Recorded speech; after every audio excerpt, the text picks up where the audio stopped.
Hello, and John back again with another video tutorial for Adobe Lightroom. This time we're going to look at the detail panel. I've gone back to the image that we were editing previously, and so let's get started with this. So I'm going to take another snapshot with this, so we can go back to it if we need to. And this is the sharpening panel.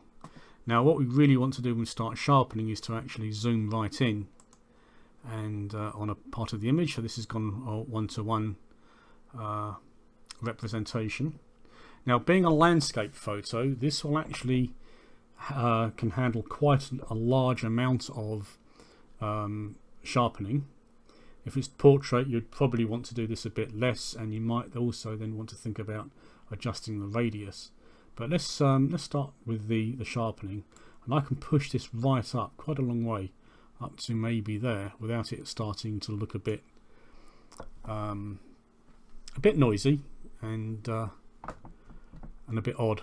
So you can see we've already got some nice sharpening here. If I switch this off by clicking the little switch button, which incidentally you can do to any of the panels except for the basic one, you can see what we started with, which was that, and where we are now.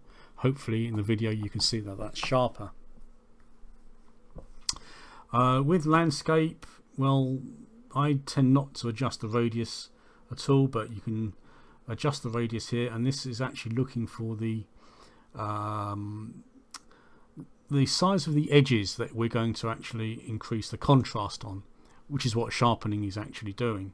It's increasing the sharpness or the contrast between edges in the photo. We can adjust the detail, so we can then decide how much detail we really want to keep.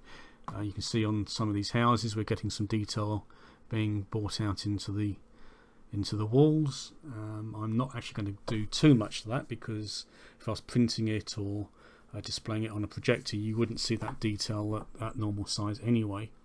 But you can see also it's bringing out features in the ground.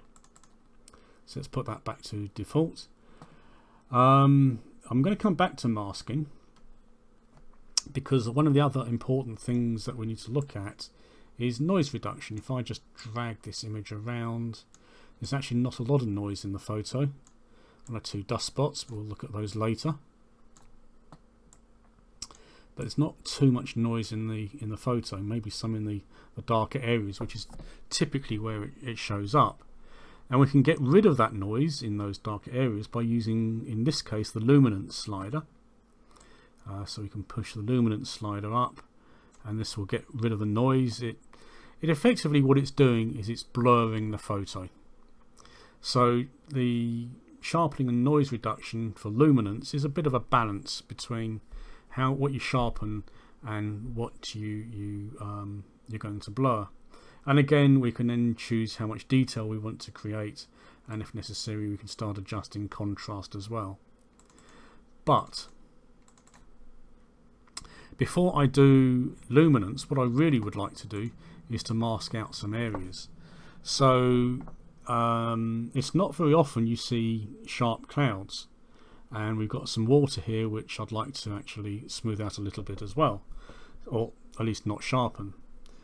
So this is where the masking slider comes in. Now if I hold down the Alt key in Windows and the Option key on the Mac, and then click on the slider, you can see the photo goes white. Now anything which is white is being sharpened, and as I move the slider up to the right, things start to go black, and anything which is black is not being sharpened, it's being masked away. So I can actually pull the masking slider up quite a long way, and we're only going to sharpen edges, so we can see the houses and the reflections and the shape of the ridge and what have you. And if I release that, then what we find, if we again zoom back in on this area here, that we don't have so much noise, and that's simply because we are now no longer sharpening the noise, which means I can then go back to my luminance slider, and I don't need to push this quite so far to get rid of any luminance noise. Now if I press the I key, you can see up here that we can change the information on the photo, and this was actually taken at ISO 100.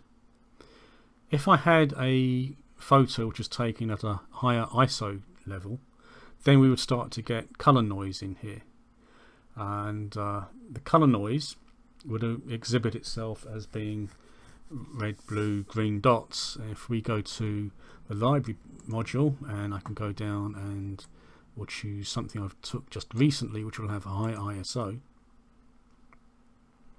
which is this. So we can go over to the develop module and we can